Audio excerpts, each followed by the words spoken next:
ಎಲ್ರಿಗೂ ನಮಸ್ಕಾರ. ಇವತ್ತು ನಾನು ನಮ್ಮ ಪಾರ್ಟ್ನರ್ ಜೊತೆ ಮೇವು ಕುಯ್ಯಕ್ಕೆ ಅಂತೇಳಿ ಬಂದಿದ್ದೆ. ಸ್ವಲ್ಪ ಕುಯ್ದು ಆಮೇಲೆ ವೀಡಿಯೋ ಮಾಡ್ತಾಯಿದ್ದೀನಿ. ಎಲ್ಲ ಒಂದು ಕಡೆ ಹಾಕೊಂಡಿದ್ದೀವಿ. ಇವತ್ತು ಸಖತ್ ಬಿಸಿಲು, ಯಾಕೋ ಮಳೆನೇ ಬರಲಿಲ್ಲ. ಮತ್ತು ನೋಡಿ, ಇಡ್ಲಿ ಜೋಳ ಹಾಕಿದ್ದು ಅದು ಕೂಡ ಏನಂತ ಹೇಳ್ಕೊಂಡು ಹೋಗ್ತಾರೆ ಏನು ಬಂದಿಲ್ಲ. ಬೇಜಾರಾಗೋಯ್ತು, ಸಖತ್ತು ಬಿಸಿಲು ಬೇರೆ ನೋಡಿ. ಅದಕ್ಕೆ ನಮ್ಮ ಪಾರ್ಟ್ನರ್ ಜೊತೆ ಸ್ವಲ್ಪ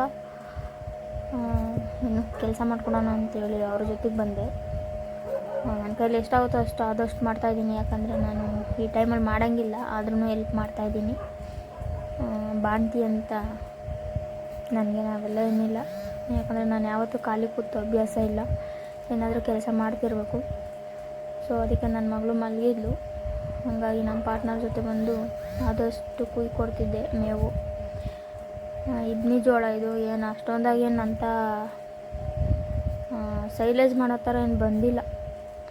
ಏನೋ ಇವಾಗ ಒನ್ ಟೈಮ್ಗೆ ಹಾಕ್ಬೋದು ಅಷ್ಟೇ. ಯಾಕಂದರೆ ತುಂಬ ದಿನ ಬಿಟ್ಬಿಟ್ರೆ ಬಲ್ತ್ಬಿಟ್ರೆ ಸ್ಕೂಲ್ ತಿನ್ನಲ್ಲ. ಅದಕ್ಕೆ ಹಾಕಿದ್ದೆಲ್ಲ ವೇಸ್ಟ್ ಆಗುತ್ತೆ ಅಂಥೇಳಿ ಸಣ್ಣದಾಗೆ ಬಂದಿದೆ. ಅದನ್ನು ಕುಯ್ದು ತಗೊಂಡೋಗಿ ಹಾಕೋಣ ಅಂಥೇಳಿ.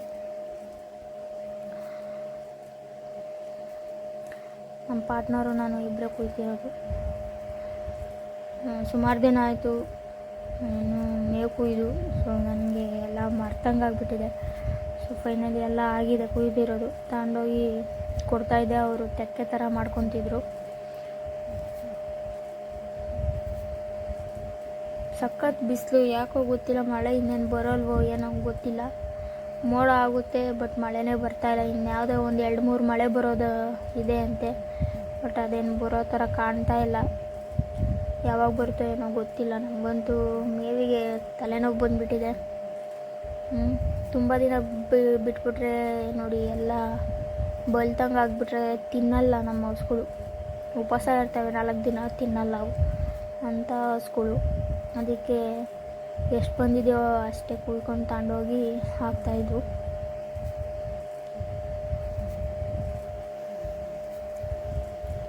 ಇವೆಲ್ಲ ಸುಮಾರು ವರ್ಷದ್ದು ತೆಂಗಿನ ಮರಗಳು.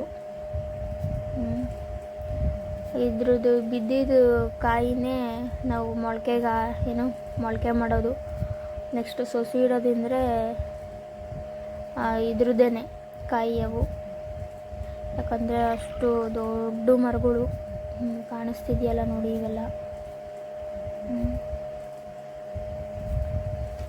ಮೇವು ಮಾಡ್ಕೋಬೇಕು, ಏನು ಹೇಳಿ, ಹಸುಗಳಿಗೆ ಮೇವು ಮಾಡಿಕೊಂಡ್ರೆ ಒಂಥರ ಖುಷಿ, ನೆಮ್ಮದಿ. ಯಾಕಂದರೆ ಎಲ್ಲೂ ಹೋಗ್ತಾರೋ ಅವಶ್ಯಕತೆ ಇರಲ್ಲ. ಬೇಸಿಗೆ ಟೈಮಲ್ಲಂತೂ ತಲೆನೋವು ಬಂದುಬಿಡುತ್ತೆ. ಯಾಕಂದರೆ ಬೋರಲ್ಲಿ ನೀರು ಇರಲ್ಲ. ಮತ್ತು ಬರಗಾಲ ಬಂದುಬಿಟ್ರಂತೂ ಕಷ್ಟ. ನಮಗೆ ಈ ಸತಿ ಮಳೆ ಸ್ಟಾರ್ಟ್ ಆಗೋಕ್ಕಿಂತ ಮುಂಚೆ ಹೆವಿ ತಲೆನೋವಾಗೋಯಿತು. ಆದರೂ ಏನು ಮಾಡೋಂಗಿಲ್ಲ, ಸಾಕಿದ್ದೀವಿ ಅಂದಮೇಲೆ ಅದಕ್ಕೆಲ್ಲ ಏನಾರು ಮಾಡಬೇಕು. ಸೊ ಎಲ್ಲ ತಗೊಂಡೋಗಿ ನಮ್ಮ ಪಾರ್ಟ್ನರ್ ಕೈ ಕೊಡ್ತಿದ್ದೆ. ಅವರು ಬಂದು ಪಾಪ ಹೆಲ್ಪ್ ಮಾಡ್ತಾಯಿದ್ರು. ನನ್ನ ಕೈಲಿ ಎಷ್ಟಾಗುತ್ತೋ ಅಷ್ಟು ತಗೊಂಡೋಗಿ ಕೊಡ್ತಿದ್ದೆ. ಇನ್ನೊಂದು ಸ್ವಲ್ಪ ಇದ್ದಾವೆ ಕುಯ್ಬೇಕು, ಅದೇನು ಅವರೇ ಕುಯ್ಕೊತೀನಿ ಅಂತಂದರು. ಸೊ ಸಾಕು ಅಂದಿದ್ದಕ್ಕೆ ಬರೀ ಕುಯ್ದಿರೋದು ಒಂದು ಕಡೆ ಏನು ಹಾಕಿದ್ರು ಅದೆಲ್ಲ ತಗೊಂಡೋಗಿ ಒಂದು ಕಡೆಗೆ ಕೊಡ್ತಿದ್ದೆ. ಯಾಕಂದರೆ ಅದು ಬೈಕಲ್ಲಿ ತಗೊಂಡೋಗ್ಬೇಕು. ಹಾಗಾಗಿ ಹೈನುಗಾರಿಕೆಯಲ್ಲಿ ಲಾಸ್ ಆಗೋಲ್ಲ. ಯಾಕಂದರೆ ನಾವು ಯಾವ ರೀತಿ ಅದನ್ನು ಮೇಂಟೈನ್ ಮಾಡ್ತೀವಿ, ಡೆವಲಪ್ ಮಾಡ್ತೀವಿ ಅನ್ನೋದ್ರ ಮೇಲೆ ಡಿಪೆಂಡ್ ಅಷ್ಟೇ. ಖರ್ಚು ಅಂತ ಬಂದರೆ ಎಲ್ಲದರಲ್ಲೂ ಖರ್ಚಿರುತ್ತೆ, ಯಾವುದ್ರಲ್ಲಿ ತಾನೇ ಇರೋಲ್ಲ ಅಲ್ವಾ. ಅಂದರೆ ಏನು ಅಂದರೆ ಎಲ್ಲೂ ಹೊರಗಡೆ ಹೋಗೋದಕ್ಕಾಗಲ್ಲ ಅಷ್ಟೇ. ಯಾರಾನ ಹಸುಗಳ ಹತ್ರ ಇರಲೇಬೇಕು ಒಬ್ಬರು, ಫಂಕ್ಷನ್ ಅಟೆಂಡ್ ಮಾಡೋಕ್ಕಾಗಲ್ಲ. ಫಸ್ಟ್ ಆಫ್ ಆಲ್ ಹೇಳ್ಬೇಕಂದ್ರೆ ನಾವು ಯಾವ ಫಂಕ್ಷನ್ಗೂ ಹೋಗಲ್ಲ. ನಮಗೆ ರಿಲೇಟಿವ್ಸ್ ಅಂದರೆ ಒಂಥರ ಕೆಂಪಿರುವೆ ಇದ್ದಂಗೆ. ಯಾಕಂದರೆ ನಮ್ಗೆ ಯಾವಾಗಲೂ ಮೈ ಮೇಲೆ ಬಿಟ್ಕೊಳಕ್ಕೆ ಅಭ್ಯಾಸ ಇಲ್ಲ. ಹಾಗಾಗಿ ನಾವು ಯಾವ ರಿಲೇಟಿವ್ಸು ಎಲ್ಲೂ ಹೋಗೋದಿಲ್ಲ.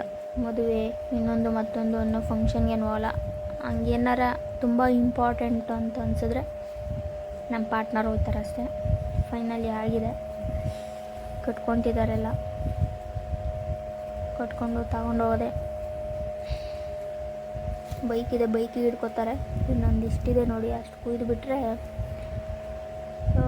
ಬಿಟ್ಟು ನೆಮ್ಮದಿ ಇನ್ನೊಂದು 2 ದಿನದಲ್ಲಿ ಮೇವೆಲ್ಲ ಖಾಲಿ ಆಗುತ್ತೆ.